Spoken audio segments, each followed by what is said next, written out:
Corniest TikTok communities. Tommy NFT always dropping bangers. Let's get into it. TikTok has been a place where a lot of people have found communities which have made them feel closer to something. Sometimes it's a little niche community, like people who collect every type of cologne and review it. Or sometimes it's one of the Jeremy Fragrance. He's in the...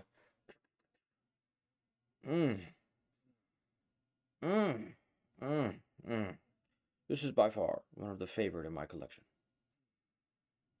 I like Barbie enjoying it a little too much. The biggest communities, like Book Talk, where middle-aged women are ferociously horny. Book Talk is crazy. Yeah, no, they're just it's just old women horny as hell about books, bro. Swear to God. I'm looking for a new book boyfriend. Billionaire. 6'5", brown eyes. Billionaire. 6'5", brown eyes. I'm looking for a new. This is the kind of millennial TikTok that I hate seeing. Looking for a new book boyfriend. Billionaire. TikTok has also been held to some of the cringiest communities in the past couple of years on the internet. And one people are talking about now, which is getting worse by the day, is Gym Talk. Gym Talk is self-explanatory. It's TikToks posted by influencers whose content is solely the gym. I got some Gym Talk. There's a lot of bad, influencers, but there's a lot of good ones on there too.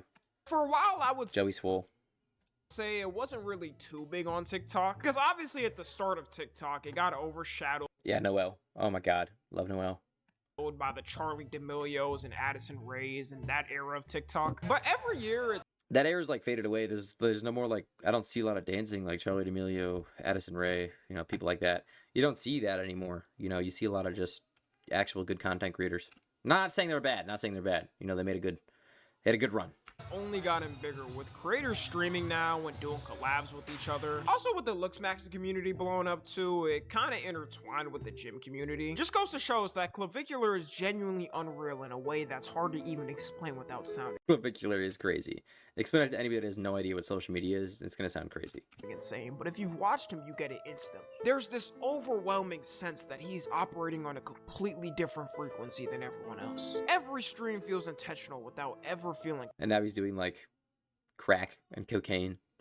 He's going crazy. calculated, like he's just naturally in sync with the moment, the energy, and the people watching. Look at this. Look at this. Look at this. Look at this. I say no cheese. These motherfuckers loaded up with this piece of cheese.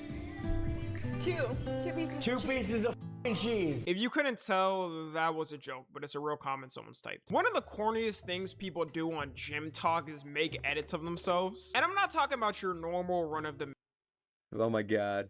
Is he gonna show the edit I think he's gonna show? edit of a before and after transformation of someone flexing, because we all like a good edit every once in a while. The edits on TikTok have gotten to a point where these people think they're filming for a full-on Marvel movie. And it's always filled with some corny ass quote, like something you'd see on your local Amazon Wolf hoodie. 50% of the time is something about how you'll channel all your pain from the breakup into the weights. 30% of What? the time it's saying you're lazy and why you're David Goggins, yes sir. Who's gonna carry the boats? sleeping, he's working. And 20% of the time it's some edit saying you're not pushing yourself hard enough. You can ask the flowers. That's the edit I'm talking about. What the fuck? What was this, bro? I sit for hours, telling all the bluebirds, Horny as hell. the Bill and Coo birds. Doom shot, motherfucker.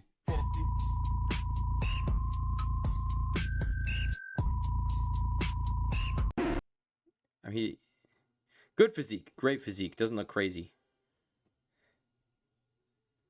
They got their middle school here. Yeah, God. Some of those edits, yeah, maybe lock in the gym. On God, some of them.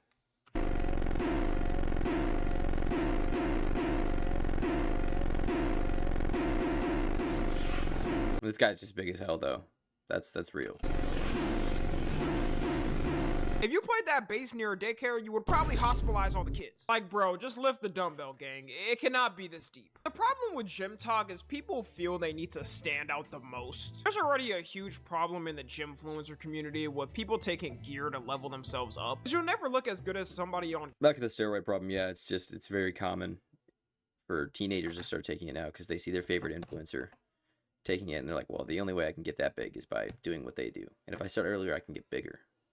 Gear that's showing themselves off on TikTok. Now it's pretty much be the biggest roided up influencer and trend for a year, then fall off. So with that, I guess guys like this feel the need to do the most to get views. The cloud chasing got so bad at a point a couple of years ago, you may remember, but there was this whole epidemic of girls false accusing dudes at the gym. Like, they'd set up their phones and either try to act like some dude was Scariest shit ever. Saw a girl recording, you're like, man, if I'm in that video, I'm cooked. Yeah, be like, I mean, steroids would be like the best drug you can take because it just makes you look better and you just stunt your growth. I mean, it's better than fucking heroin. It's better than crack. It's just, it's commonplace now, so it's a little weird. creeping on them. But in reality, they may have been waiting for a machine and just wanted to know how long they were on it. Of course, I'm not downplaying any woman that actually gets creeped on in the gym, because that does happen. And everyone that goes to the gym knows that your eye wanders a lot because there's a lot going on. You're looking around to see— Oh God, like, I'm not even trying to look at you, right? I just be zoned out sometimes staring in that direction. which benches are open, which machines are open, which areas are open. So if some dude glances at a girl for a second or two, it's not like he's a complete creep and weirdo. But when the camera's out, they'll put in that 2-second glance and have some guy getting his life ruined over it. This probably reached its peak when an actual blind man got kicked out the gym for staring at a woman. Now all these stories completely change me when I'm at the gym. If I'm on a bench and a girl's in front of me, I either hit the meanest swerve down to stare at my phone, or stare up to the ceiling like I'm looking for heaven. I'm playing it safe. Overall, with the gym talk community, there still is some good with it. It's gotten a lot more people to get active in the gym. Yeah, no, I just be staring sometimes. Like, I'm like not even weird, right? Like, I just be like,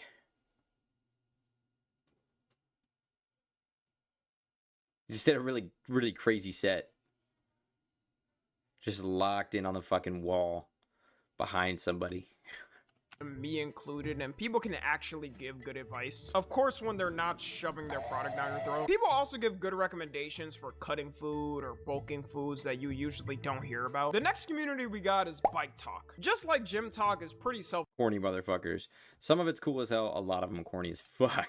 self-explanatory. It's a group of creators that do content on their motorcycles of a bunch of different stuff. You would expect more edits of them on the motorcycles themselves. Maybe a wheelie or some crazy trick they've practiced for years. But it's usually them either dancing to some random song, making thirst trap edits of themselves, or doing some cringy mic'd up content for a minute trying to be funny. One weird thing I noticed in all their videos, they always have a helmet on. They can never do a face reveal for some reason. They truly be thinking they got so much aura that it isn't needed. I feel a lot of these dudes definitely buy the bike solely to make these videos on TikTok. Even though the community is cringe, it's grown insanely this past year. You could probably make a pretty penny grifting off this shit. As long as you're shirtless and ripped, there's gonna be some middle-aged woman in the comment section simping for you.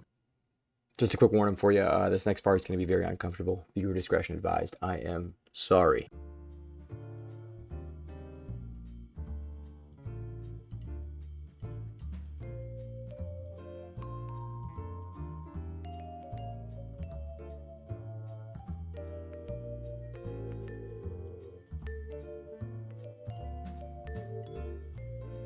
The Gooner bike talkers have taken over so much, it's irritating the other normal bike talkers. Because now the community is purely known as dudes taking off their shirts and making these edits. This type of shit be going ham on Facebook though. The moms truly love it. I don't know what's worse though, the thirst trap ones or the mic'd up ones. The best way I can explain the humor is, imagine 2016 Reddit humor plus 2000s Disney's kids show humor. And you've created the funniest bike talker to ever exist. I'm like the new gen Skibbity toilet. I'm Skibbity recycling.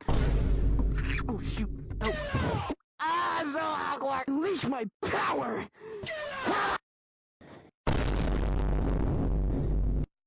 The cozy just throw it back. It 100% makes sense they do this at night. I couldn't imagine the type of stares they'd get doing this in the daytime. Imagine you went to go get some gas and you look to your left and see some dude on a bike shirtless filming and waving his body to the camera. A lot of them also try to claim they have autism and that's why they act like that. How is your content so cringe you can't even take credit for it and have to say it's because you're on the spectrum? And look, maybe I'm just jumping the gun, but I don't think all these dudes suddenly have autism after posting these. All these TikToks run on the same copy and paste type of humor too. It's them in front of their bike or on it, thinking of the newest, funniest 6'7" whatever meme, posting it with a corny caption. The main dude who made these actually had his account banned for a while, probably because so many people reported it and were hate watching. My thing with these bike talkers is why not do some mainstream type content blended in with them? Like they could easily do some vlogs or streaming, then it would all be completely fine. They're all stuck and confined for some reason to either making thirst traps or cringe mic'd up content. And the last one I want to talk about might be the worst one, Fruit Love Island. I've never actually seen it. I've heard crazy things about it, but I've never seen Fruit Love Island.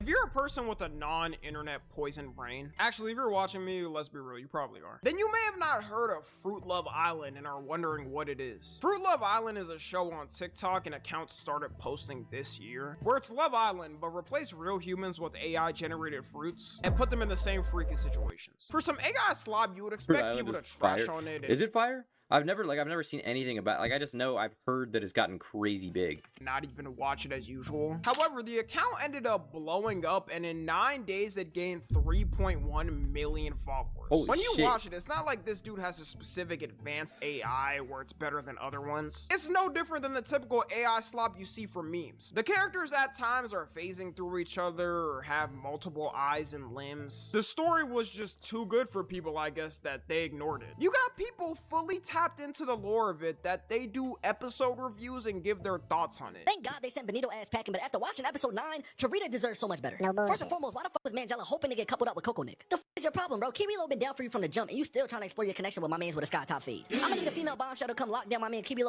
Bro, what? Because you've been on some straight bullshit. Okay. I'm sorry, who voted Draco? Y'all knew good and well he was going to sit up there and cause some trouble. Why on earth would y'all vote for him? Now, y'all better not be surprised when he steals Strawberryto, Mangelito, Watermelonito, and all the other girls over there.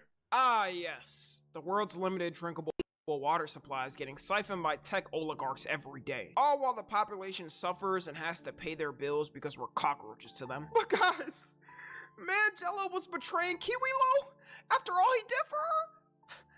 How could he? We can't take this anymore. This isn't a small community too, y'all. These reviews and comments get a ton of likes. I do believe this is the first step of getting AI slop comfortable with the masses. I wouldn't be surprised if TikTok gave it a little more of an algorithm boost than other videos because they want people watching AI. If they can get people slowly used to it, they can pump unlimited content out with paying 99% less of the price. They finally won't have to worry about pesky actors complaining about work conditions and pay. And all this starts trending when the world is in one of its worst global war crises in decades. Coincidence? I think not. I like to think there aren't too many NPCs in the world and people aren't this smooth-brained. Seeing people happily go along with this and learning the full lore is making me think there's more smooth people than I thought. These aren't old boomers too, which we suspect fall for any AI. This is a majority Gen Z and Gen Alpha watching an actual AI slop show and investing in it. People took it in their own hands though and mass reported it so much it ended up getting banned. Then the creator ended up crashing out saying he wasn't gonna do the show anymore because TikTok kept taking down the videos. He thinks this is somehow a gotcha to the haters. This is literally what people wanted, like thank you for pulling the trigger yourself. Then he ended up getting unbanned though and managed to still post some vids. But after he came back, Sora AI ended up shutting down, so I'm not sure what he's gonna do. There's always begging on the side of a road with a sign. I see that every day. He definitely felt the walls closing in and the hate getting worse. As of me recording this today, he posted the finale and announced that he's done posting because TikTok removed him from the creator program. I'm so proud of us, man.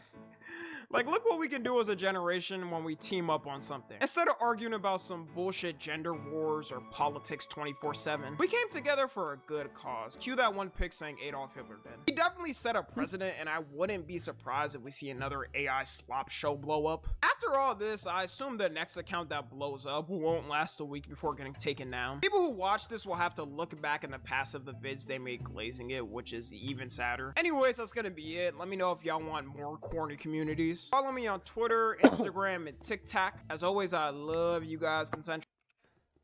Another Fry video. Tommy NFG W. Go subscribe to the guy. Swear to God.